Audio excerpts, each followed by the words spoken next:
ஆக்ரோஷமாக அவளை நெருங்கிய ஆகாஷ் கீழே சிதறி கிடந்த அந்த அழகு சாதன பொருட்களை பார்த்ததும் ஒரு நொடி அப்படியே நின்றான். பவுடர், பிரஷ்கள், சிறிய மேக்கப் பாக்ஸ்கள், லிப்ஸ்டிக் எல்லாம் தரையில் உருண்டு கிடந்தது. அவன் புருவத்தை சுருக்கிக் கொண்டு அவளை பார்த்தான். ஹே, என்ன இது, இவ்வளோ மேக்கப் திங்ஸ் வச்சிருக்க என்று கேலி கலந்த குரலில் கேட்டான். உனக்கு மனசில் என்ன பெரிய அழகின்னு நினைப்போ? இந்த மூஞ்சை வச்சுக்கிட்டு இவ்வளோ மேக்கப் சாமான்கள் வச்சுருக்க. அப்போ நீ பார்க்குறதுக்கு கொஞ்சம் லட்சணமாக இருந்தா இன்னும் என்னென்ன பொருட்களெல்லாம் கைவசம் வச்சுருப்பியோ. நான் கூட உன்னை ரொம்ப நல்ல பொண்ணுன்னு நினச்சேன். அவனது வார்த்தைகள் புவனேஸ்வரியின் முகத்தை சட்டென்று சிவக்க வைத்தது. சார் என்று கோபமாக கத்தினாள் அவள். தேவையில்லாமல் என்னோட கேரக்டரை பற்றி தப்பாக பேசாதுங்க. 2 தடவை பார்த்ததுக்காக என்னை பற்றி என்ன வேணாலும் முடிவு பண்ணிடலாம்னு நினைக்காதுங்க. அவளது குரலில் இருந்த அந்த திடீர் தைரியம் ஆகாஷையே ஒரு நொடி அமைதியாக்கியது. அப்படின்னா இந்த மாதிரி மேக்கப் வச்சிருக்க பொண்ணுங்க எல்லாம் கெட்டவங்களா? நல்லா இருக்கு சார் உங்கள் நியாயம். அவள் கீழே விழுந்த பொருட்களை வேகமாக எடுக்க முயன்றபடியே தொடர்ந்து பேசினாள். ஃபஸ்ட்டு இது எதுக்குன்னு கேட்டிருக்கலாம், இதை வச்சு என்ன பண்ணுறேன்னு கேட்டிருக்கலாம். அப்படி எதுவுமே கேட்காம உங்கள் இஷ்டத்துக்கு எப்படி என்னோட கேரக்டரை ஜட்ஜ் பண்ணலாம்? அவள் பேச பேச ஆகாஷின் முகம் இறுகி கொண்டே போனது. ஏய், என்னடி ஓவரா சவுண்ட் விடுற என்று அவனும் எரிச்சலாகவே கேட்டான். இந்த மாதிரி திங்ஸ் எல்லாம் மேக்கப் பண்ண வச்சிருக்காம என்ன பூஜை பண்ணவா கொண்டு திரிவாங்க? அந்த வார்த்தையில் புவனேஸ்வரி ஒரு நொடி ஆழமாக மூச்சை இழுத்தாள். பிறகு மெதுவாக நிமிர்ந்து அவனை நேராக பார்த்தாள். சார், நான் ஒரு ப்ரொஃபஷ்னல் பியூட்டிஷியன், பியூட்டி கோர்ஸ் படித்தவ. ஆகாஷின் பார்வை சற்றே மாறியது. இந்த ஊருக்கு நான் புதுசாக வந்திருக்கேன், ஏதாவது பியூட்டி பார்லரில் வேலை கிடைக்குமான்னு தேடிக்கிட்டு இருக்கேன். அவள் கையில் இருந்த ப்ரஷ்களை ஒன்றாக சேர்த்தபடி மெதுவாக சிரித்தாள். நீங்கள் எப்படி வெள்ளை கோட்டையும் ஸ்டெதஸ்கோப்பையும் போட்டுக்கிட்டு ரோட்டில் அலைஞ்சிக்கிட்டு இருக்கீங்களோ அதே மாதிரி தான் நானும் இந்த மேக்கப் கிட்ட வச்சுக்கிட்டு ரோட்டில் அலைஞ்சிக்கிட்டு இருக்கேன் சார். அந்த வார்த்தைகளை கேட்ட நொடி ஆகாஷ் ஒரு கணம் அமைதியாகி போனான். ஏய், உன் கூட பேசினாலே எனக்கு டென்ஷன் டென்ஷன் டென்ஷன் என்று தலையை பிடித்து கொண்டான் ஆகாஷ். உன்னை பார்த்த நேரத்தில் இருந்து என் நிம்மதியே போயிடுச்சு என்று எரிச்சலோடு கத்தி கொண்டிருந்தவன் அடுத்த நொடி திடீரென்று அமைதியாகி போனான். தந்தையின் முகம் அவன் நினைவில் மின்னியது. ரத்தம் ரத்தம், இன்னும் சிறிது நேரத்தில் அவருக்கு ரத்தம் ஏற்றியாக வேண்டும். ச்ச என்று தலையை சுவரில் சாய்த்து கொண்டவன், எல்லாம் போச்சு, நான் இப்போ என்ன பண்ண போகிறேன் என்று வேதனையாக முணுமுணுத்தான். புவனேஸ்வரியோ தயக்கமாக அவனை பார்த்தாள். ஏதோ அர்ஜெண்டா பிளட் வேணும்னு சொன்னீங்களே என்றாள் மெதுவாக. ஆகாஷோ எதுவும் பேசாமல் நின்றான். ஏபி நெகட்டிவ் பிளட் தானே வேணும், நான் வேணா பிளட் தரட்டுமா சார் என்று அவள் கேட்ட அந்த நொடி ஆகாஷின் பார்வை சட்டென்று அவள் முகத்தில் பதிந்தது.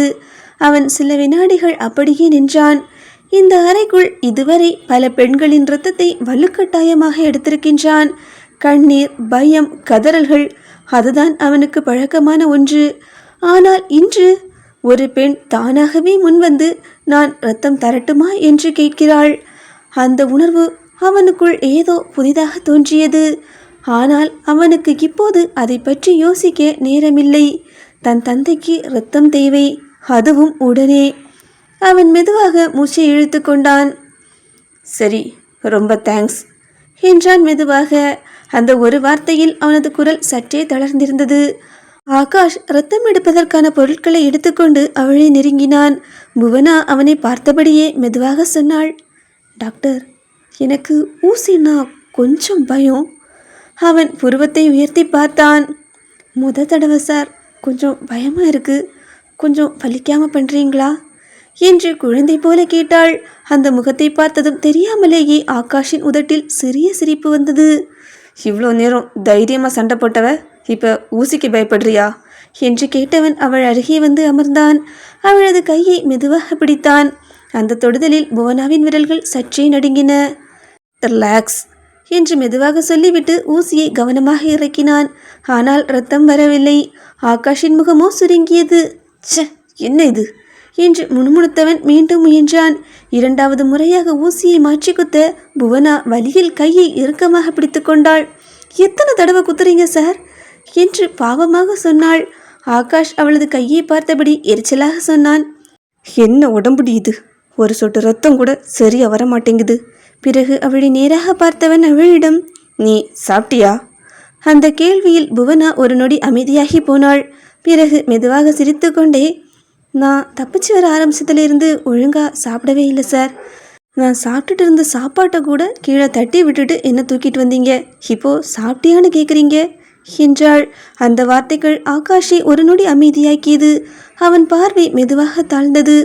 எதுவும் பேசாமல் திரும்பி சென்றவன் அங்கிருந்த பழங்களை எடுத்தான். சில நிமிடங்களிலேயே அவளுக்காக ஜூஸ் தயார் செய்து கொண்டு வந்து நீட்டினான். இதை குடி. புவனா ஆச்சரியமாக அவனை பார்த்தாள். சில மணி நேரங்களுக்கு முன்பு தன்னை மிரட்டிய அதே மனிதன் இப்போது அவளுக்காக ஜூஸ் தயாரித்து கொண்டு நிற்கிறான். தேவையான ரத்தம் முழுவதும் எடுக்கப்பட்ட பிறகு ஆகாஷ் மெதுவாக ஊசியை அகற்றினான். புவனா தன் கையை மெதுவாக தடவிக்கொண்டாள். சில நொடிகள் அந்த அறையில் அமைதி மட்டுமே இருந்தது. பிறகு ஆகாஷ் பெருமூச்சு விட்டபடி கடிகாரத்தை பார்த்தான். நான் ஹாஸ்பிட்டல் போகணும். நீ இங்கே இருக்கிறியா இல்லை கூட வரியா? புவனா சில வினாடிகள் அவனை பார்த்தாள். எனக்கு தெரியல சார் என்று மெதுவாக சொன்னாள். அந்த பதில் அவளை விட ஆகாஷையே அதிகமாக குழப்பியது. உண்மையில் அவனுக்கே என்ன செய்ய வேண்டும் என்று தெரியவில்லை. அவளை இங்கே தனியாக விட்டு செல்லவும் முடியவில்லை. அதே நேரத்தில் தன்னுடன் வைத்துக்கொள்ளவும் அவன் மனம் சம்மதிக்கவில்லை. அவன் சில நொடிகள் யோசித்துவிட்டு அவளை நேராக பார்த்தான். இங்கே இருந்தா மறுபடியும் தப்பிச்சு போக ட்ரை பண்ண மாட்டல்ல என்று கராராக கேட்டான். புவனாவோ அவனை அமைதியாக பார்த்தாள். நீங்கள் ஒன்றும் என்னை கடத்திட்டு வந்து இங்கே வைக்கலையே சார். இங்கே இருந்து நான் ஒன்றும் தனியாக வெளியே போகலையே. நீங்களா தானே என்னை ஹாஸ்டலில் கொண்டு போய் விட்டீங்க. அப்புறம் ஏன் இப்படி கேட்குறீங்க? அவள் சற்றே நிமிர்ந்து நின்றாள். ஒரு விஷயத்தை நல்லா ஞாபகம் வச்சுக்கோங்க. இந்த புவனா ஒரு தடவை வாக்கு கொடுத்தா அந்த வாக்கு எப்பவுமே மாறாது. ஆகாஷின் பார்வையோ அவள் முகத்தில் நிலைத்தது.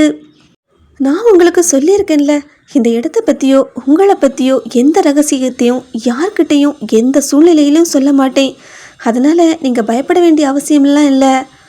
ஆனால் நீங்கள் இவ்வளோ தூரம் பயப்படுறத பார்த்தா நீங்கள் கண்டிப்பாக ஏதோ தப்பு தான் பண்ணுறீங்கன்னு தோணுது.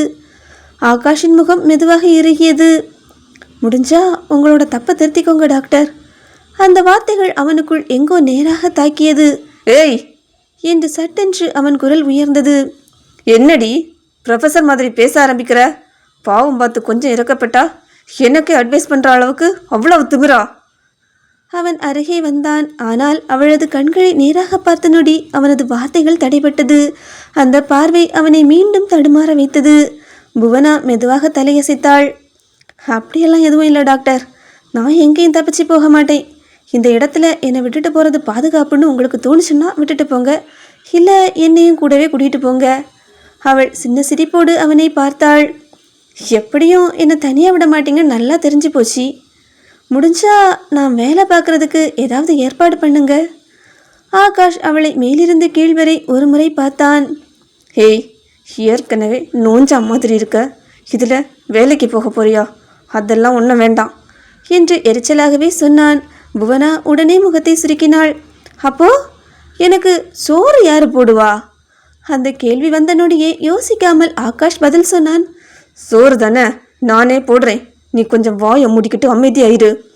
அந்த வார்த்தைகள் வெளியே வந்த பிறகுதான் அந்த வார்த்தையின் ஆழம் அவனுக்கு புரிந்தது. ஆகாஷ் ஒரு நொடி உறைந்து போனான்.